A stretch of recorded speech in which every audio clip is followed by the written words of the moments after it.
On the island of Sardinia, in the heart of the Mediterranean Sea, there lies an army training ground. Extreme heat in the region has left its land scorched and scarred. Unforgiving mountainous terrain made up of rocks and dried up riverbeds mark its paths. We are in nearly desert condition. It's very, very hot and it's super dusty. The track is very, very fast here. It's a lot of high-speed sections. Super fast, super flowing, some jumps in there. You're just flying and it is so rough and so brutal. We have a new suspension that I think is making the cars much better, but that's just made the speed much, much higher. Going on there and it looks like there's a crash! There's a crash down there! Now, 20 of the world's best off-road rally drivers are ready to tackle it. But do they have what it takes as they head into the final? It will be a question of pushing. The sun is scorching, it's going to be a hot one, it's going to be a dusty one, but here in Sardinia, we're ready for it, so bring it on. And we're green, 3 are almost together! It's time to race for the climate and to crown the champion of the first leg of Extreme E's Island X Prix.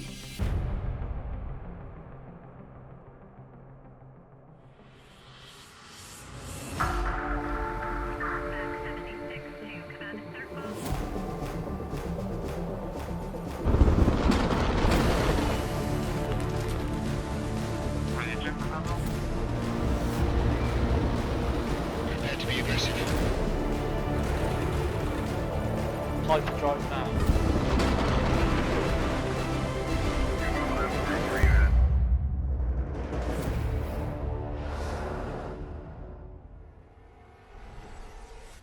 Extreme E is in Sardinia for the first part of the Island X Prix doubleheader. The championship is racing for wildfire resilience, and there has been some searing action on course. The first semi-final saw RXR continue their dominant streak in style, with the pairing of Johan Kristoffersson and Michaela Arling-Kotalinski working hand in hand to book an easy place in the final. Timo Scheider joined them on his Extreme E debut. In semi-final 2, JBXC and Acciona Sainz both made it through after a tough battle, meaning X44 missed out after Cristina Gutierrez spun on lap 2.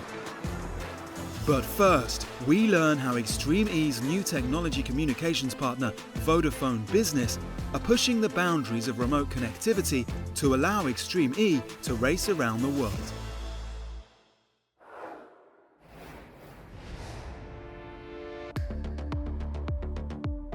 Extreme E races in some of the most remote places on our planet.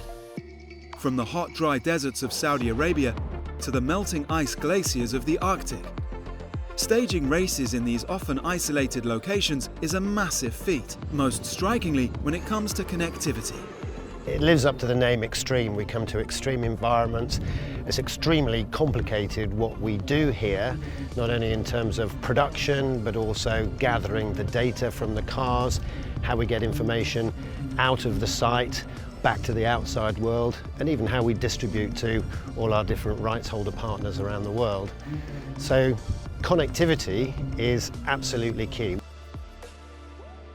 We always end up in the middle of nowhere, and we have to get internet to site. And we need quite a considerable amount of internet for broadcast to work, for the production, for the teams, and for media and guests.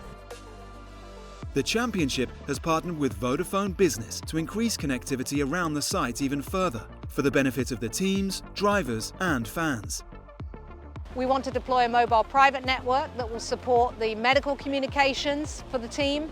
We also want to take a look at some of the fan experiences, because obviously one of the key things about Extreme E is it is race without a trace. There are no fans, so it's critical we're able to bring the experience back to the fans in innovative ways. So at Vodafone Business, we've deployed very interesting augmented reality solutions using HoloLens, for example, virtual reality solutions as well. And it's critical that you have the right data and analytics so you can optimize the performance of the cars, but also share that data back with fans. So these are just some of the areas that we're going to be taking a look at together. Because we are in the middle of nowhere and we have 7 or 8 kilometre course, we use a lot of wireless technology, and we have a couple of different mechanisms to get, for example, the onboard camera feeds off the car. We use these things called nodes, whereby the camera footage can come from the car to the node. It passes from node to node all the way back to the TV compound, where we compile all that footage. Once it's in the TV compound, we send that back to London via 2 satellites, where we compile the rest of the live program with our data, with our graphics, with our commentary, with our augmented reality and virtual reality. And once we have that final program, we then distribute via 8 different satellites to get a main and a backup feed to all our rights holders around the world. With challenge comes innovation. Vodafone Business and Extreme E have got a really bright future together, and we are co-ideating together about new areas that we can deploy our technology to make the championship more effective and also to support all of the sustainability projects that are taking place around the world.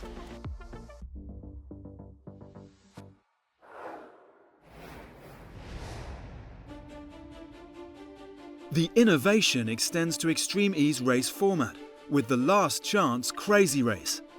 The 4 teams with the fewest points in the qualifying standings take part in a winner-takes-all battle to progress to the 5-car final. Number 99 GMC Hummer EV lined up alongside Neon McLaren Extreme E, Abt Cupra and Veloce Racing. And we're green. We are racing the Neon McLaren, getting a decent start, and look at Alatia. He is getting away in the Abt Cupra, storming into the lead. On the right-hand side, though, you can just see there is a battle going on there, and it looks like there's a crash. There's a crash down there. McLaren have gone over Emma Gilmore. There was contact between her and between Sarah Price. Gilmore got sideways and McLaren have rolled. It looks like it's Price who's managed to slot into 2nd place, and out front, Alatia for Abt Cupra XE manages to get a little bit of distance there. What a dramatic start, though, for that McLaren team. They did not want that contact. It is the number 99 GMC Hummer EV Chip Ganassi Racing Team hunting down the Abt Cupra XE team. She's gone round Jenny, so Sarah Price is facing the wrong way. Lance Woolridge going to come through. She's going to block the track. Woolridge, through the barriers on the inside. Woolridge, how did he make that work? He may have clipped the waypoint, but I don't think he had any choice. It was that or collect Sarah Price. Alatia is going to be handing over to Jutta Kleinschmidt, legendary winner of the Dakar Rally. Kleinschmidt's going to have some job. Now they need to get a good switch here. Alatia out, Kleinschmidt in.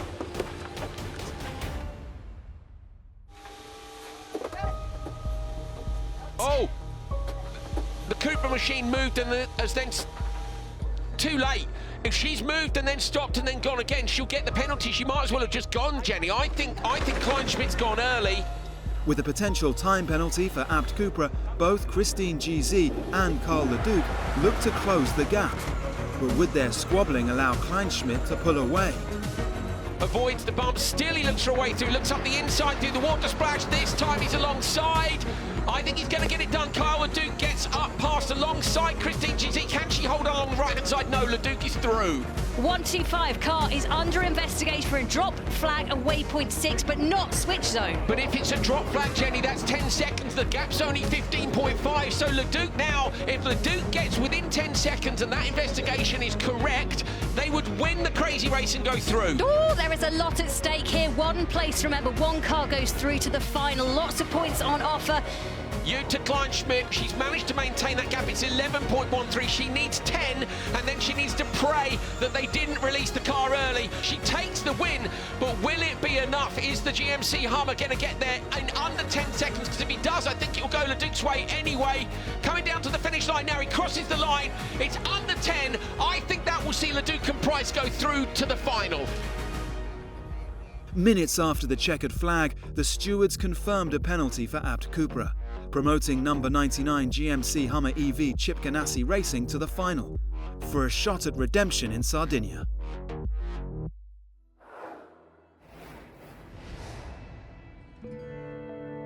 While luck might not have been on the All-American outfit's side so far in Extreme E, driver Carl Leduc is relishing a shot at glory in Season 2.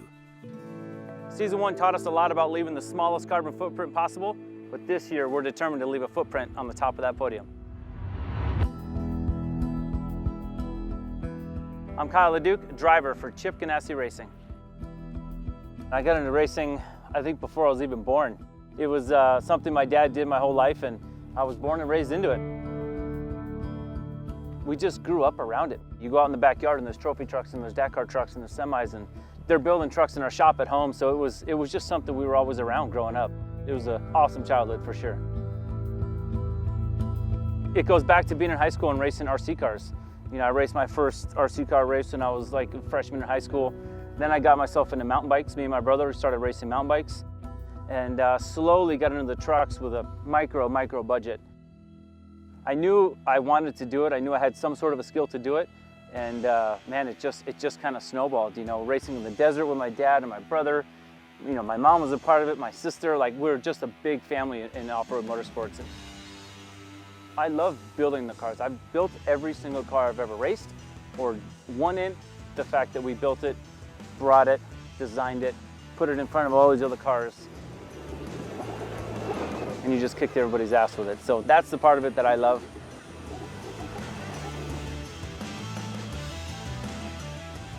You're out there driving the car of your dreams that you built with your crew and your team, and going out there and celebrating with friends and family is sick. The Hummer EV is epic out here. It's a cool series, cool thing to be a part of, and also it's literally putting our stamp around the entire globe. It's a love, it's a passion, it's definitely my life.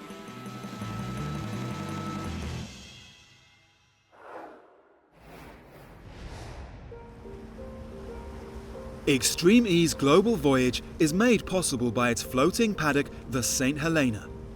As well as being used to transport the championship's vehicles to each of its race locations, it is also used to facilitate innovative new scientific research, courtesy of Extreme E's scientific partner, NL Foundation. Dr. Giuseppe Alacino used the ship's voyage last year from the race location in Greenland all the way to Sardinia to conduct his latest experiment. I'm a scientist from University of Napoli Partenope, and I'm the principal investigator of the swimming project that is focused on sea ice and climate change and its effect on the global ocean circulation. We are observing a huge change in the melting of the Arctic ice caps.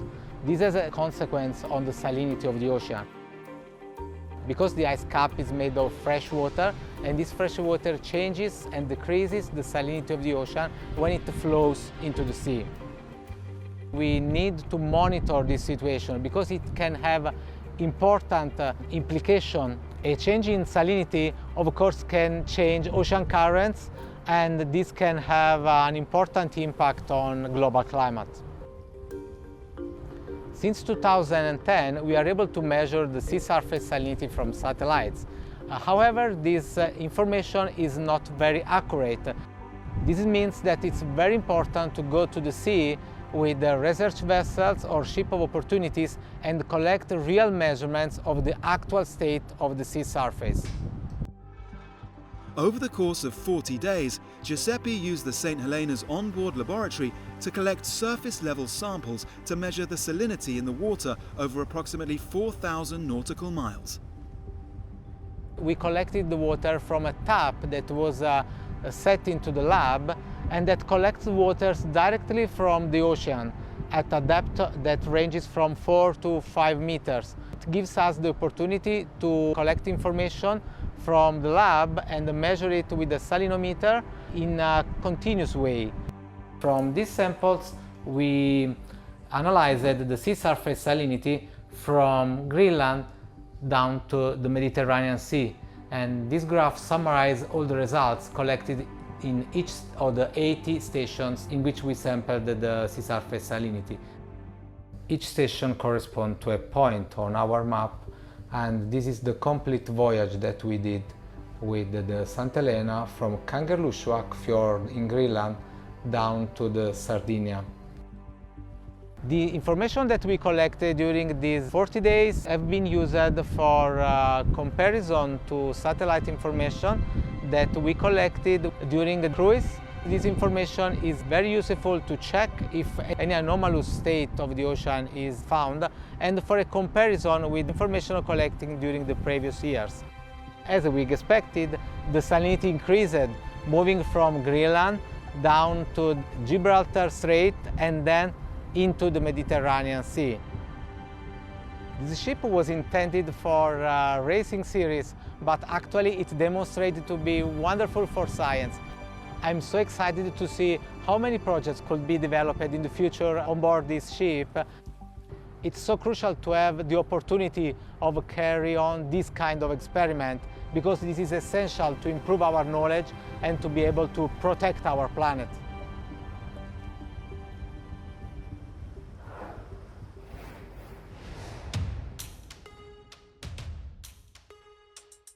All of Extreme E's drivers have something to prove out on the course, but for one team in particular, the Sardinian double-header represented an opportunity like no other.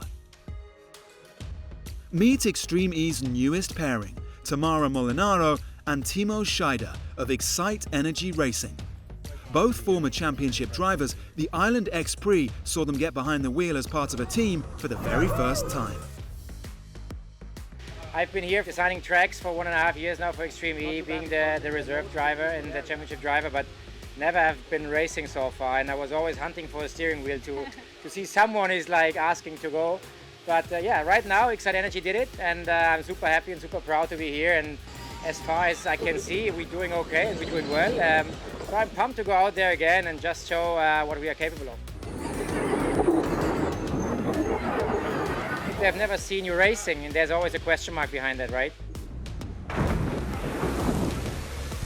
For sure, being with Timo in the team is great. You know, we were championship drivers together, and I felt we always had a really nice relationship. You know, and we were always sitting on the bench and like, oh my God, I want to get a drive as well. And I'm so happy and super lucky to have a teammate like him. He's really great support, and he's super fast as well, which that it's not a big deal. So yeah, it's great.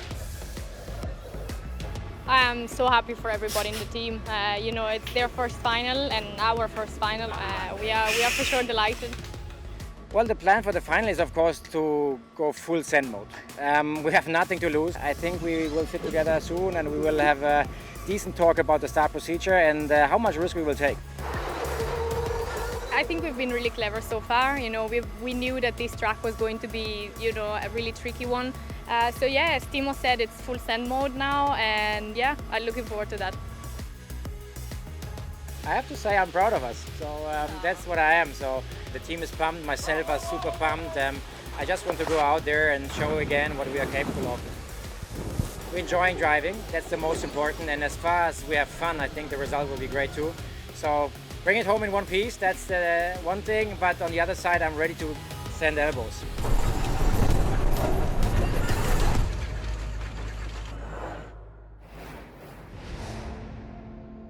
In the build-up to the final of each Extreme E X Prix, fans can show their support and vote for their favourite teams and drivers through grid play, with voting taking place via the Extreme E website. The team that collects the most votes win grid play and get first grid position pick for the final, giving them an opportunity to massively influence the start of the race.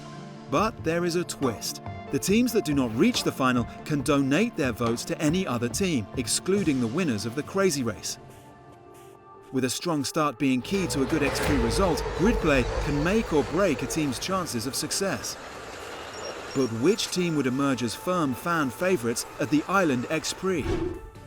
When the public votes were counted in Sardinia, Abt Cupra came out on top with a huge majority of the vote between their two drivers. However, they had already been eliminated in the crazy race. After the other teams had donated their votes, it all rested on who Abt Cupra would donate their votes to ahead of the final.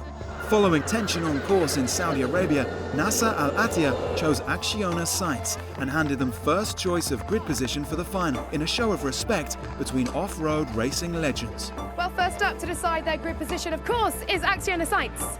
Carlos Sainz opted for lane 2, which El Matador hoped would prove successful as the other teams filled the positions either side.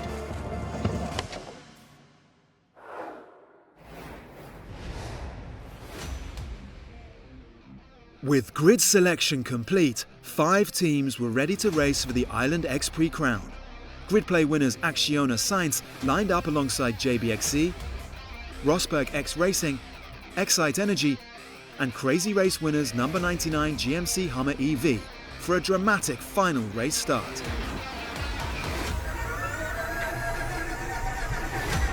Good start by Kristoffersson. Scheider moving across him already. It looks like Sainz has gone into the lead on the outside. Hozek drops into P3 on the right-hand side. She's got alternate line out on the right-hand side of your picture. Carlos Sainz is leading Kyle Leduc. Watch for the merge here. Who's going to come out in front? Oh, contact! Massive shunt! Massive shunt! I think that's Kristoffersson into Sainz. One car over. That's a wheel or Carlos Sainz is upside down.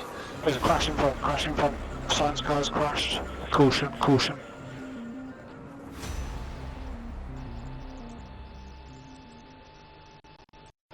Carlos, ¿estás bien? Carlos para Andrés. Carlos, ¿me copias? Carlos, ¿me copias? ¿Estás bien? Carlos, are you okay? Green light, good. Carlos, are you okay? Carlos?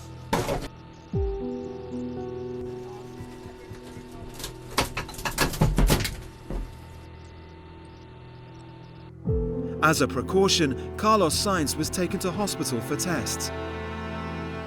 But racing was still underway. Rosberg is still moving, possibly has some damage. Does the car feel okay, Johan? All fine.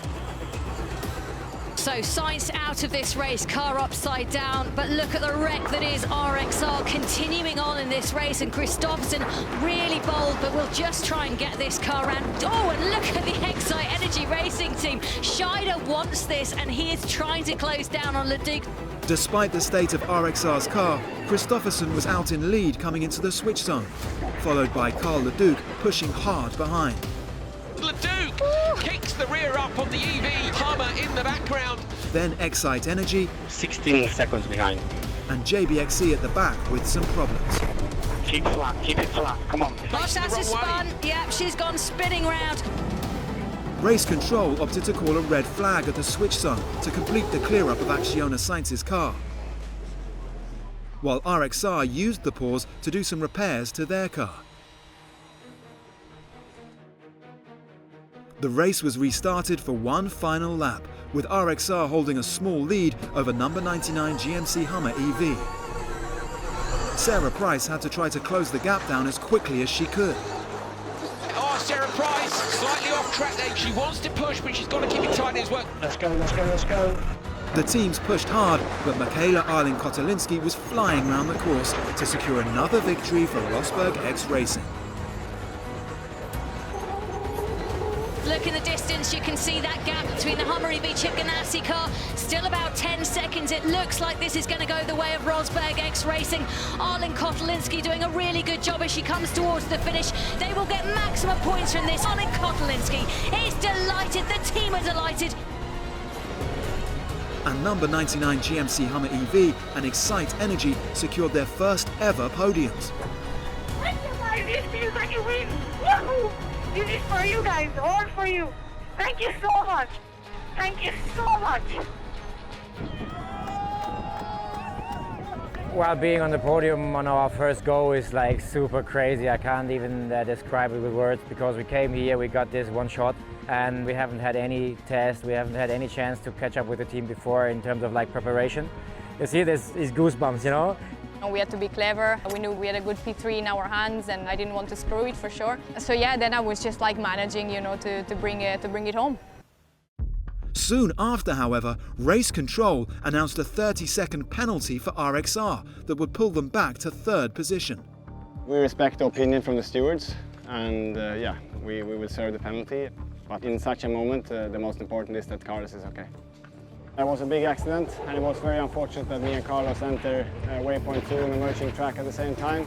I think it was very clear what's happened. I think I arrived to this corner in front of Kristoffersson. I think he miscalculated, hit me from the back and threw me to over and roll. More than 40 years of rallying and racing and everything has been one of the biggest I have. 30 seconds is not in balance with what's happening. So I hope the organizers can have a look and think about it. Following an official review post-event, RXR were demoted to 5th place in the final for their part in the collision. So great news for Carl Leduc and Sarah Price, who are now the winners of the first part of the Island X Prix doubleheader. They started the competition with 0 points in qualifying, then survived a collision with McLaren and a near miss with Veloce Racing in the Crazy Race, and made it into the final after a penalty for Abt Cupra. Honestly, it's freaking crazy to think that we went from last place to first place. Like, this is the true underdog story. To come back on a track like this and put the GMC Hummer EV on top of the box is huge. They've used the word redemption a lot in all of our posts and stuff, but it's a big step in our program to go the right direction. Will they be able to keep it up? The Island X Prix continues.